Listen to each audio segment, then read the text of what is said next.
Two kinds of griha pravesham generally celebrated in India. When a woman gets married, she will do griha pravesham, that is, she'll enter her husband's house, it's a big event. Not anymore because they've already lived together, Otherwise, it was a major event. And they made this into a very sacred process because one thing is what kind of woman enters your house will determine the nature of your life and what kind of children you bear, your future, your progeny, how they live, everything is determined by what kind of woman enters. That's one thing. Another thing is how she enters also determines, whatever kind, how she enters is very important.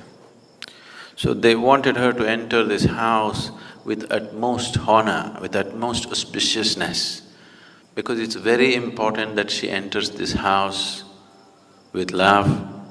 It's very important she enters this house wanting to give herself totally to whatever that is. If she enters with something else in her mind and in her heart, she can ruin that family in million different ways. She can bear the wrong kind of children. They're aware of all these things. That if she enters this house with a certain type of emotion, tomorrow when she conceives, she will draw the wrong kind of life and she will bear the wrong kind of children, which will make you suffer for the rest of your life. If a child enters your house, he can freak the hell out of you, okay? No? You don't think so? So, how she enters is very important.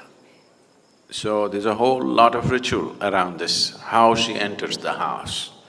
This is one griha pravesham, it's an old house, but she's entering. So a big ritual around this.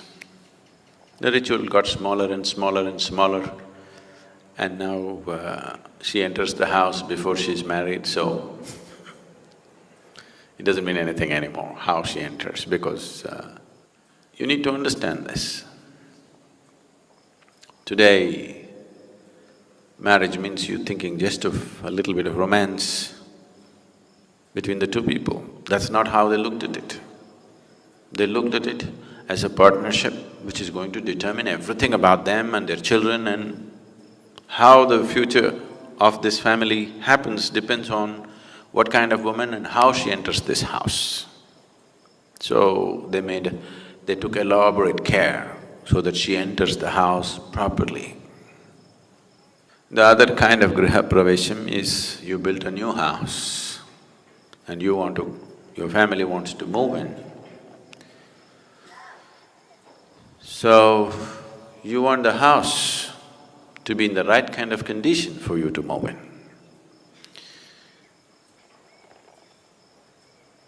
The design of the house, the aesthetics of the house, what kind of paint, what kind of this, all this is different.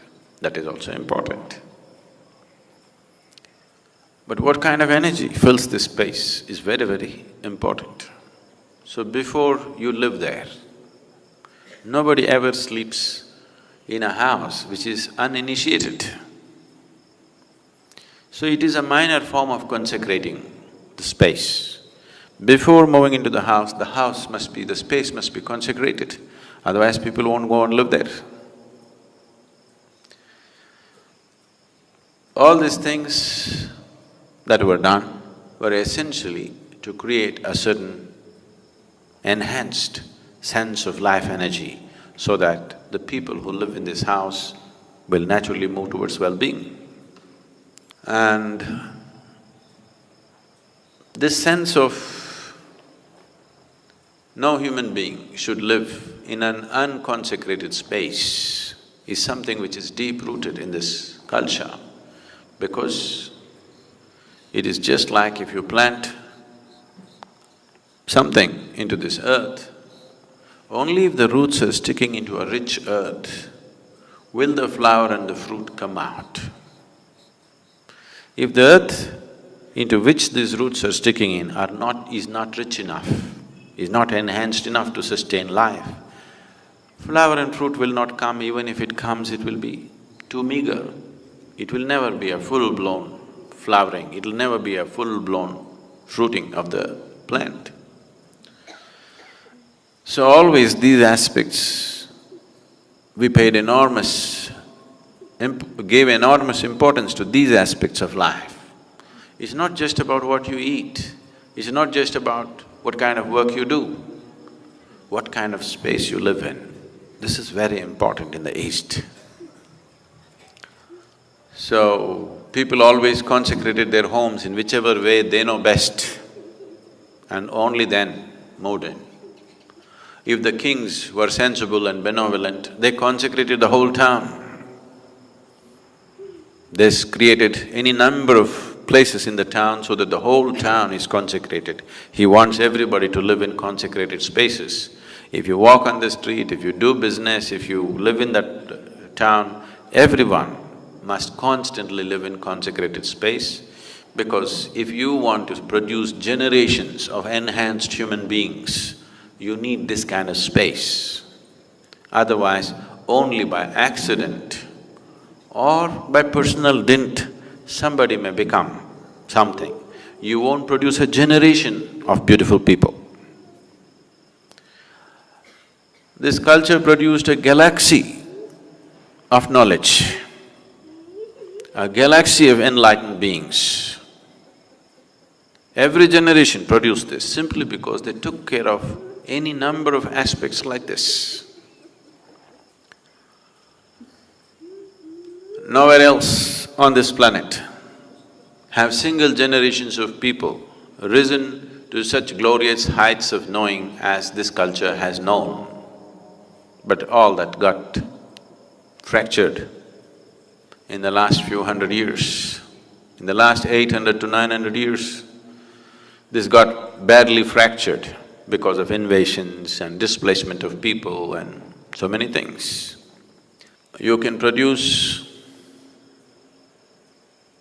very great intellects, very great energy, as human beings I'm saying, individual human beings carrying phenomenal sense of energy and intellect and capability.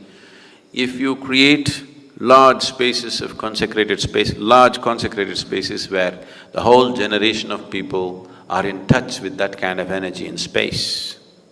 This fortune almost every family had, because before they moved into homes, they did this.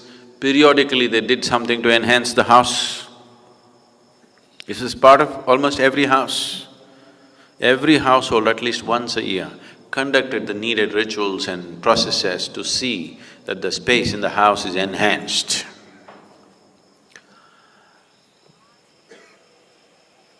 A basic understanding, or rather an essential understanding of how to generate a conducive atmosphere for a human being to grow to his full potential.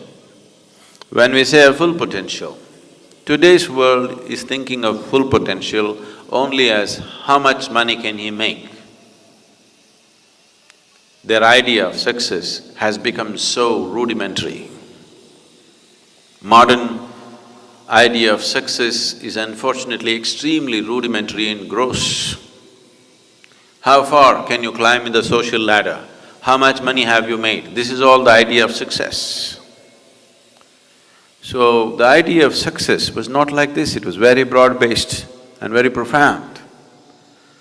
Someone was considered successful only if he's in a certain state of blissfulness, if he's in a certain state of knowing about himself and the world that he lives in, and socially he's honored, and materially he's prosperous, and he's able to earn the love of his family and friends and society, only then he's considered a successful man. That's how this society looked at it. It doesn't matter how much money he had, if he did not earn people's love, they would say his life is wasted. Even till last generation, this was almost in daily conversation. People would say, what does it matter how much money you have? Have you earned people's love?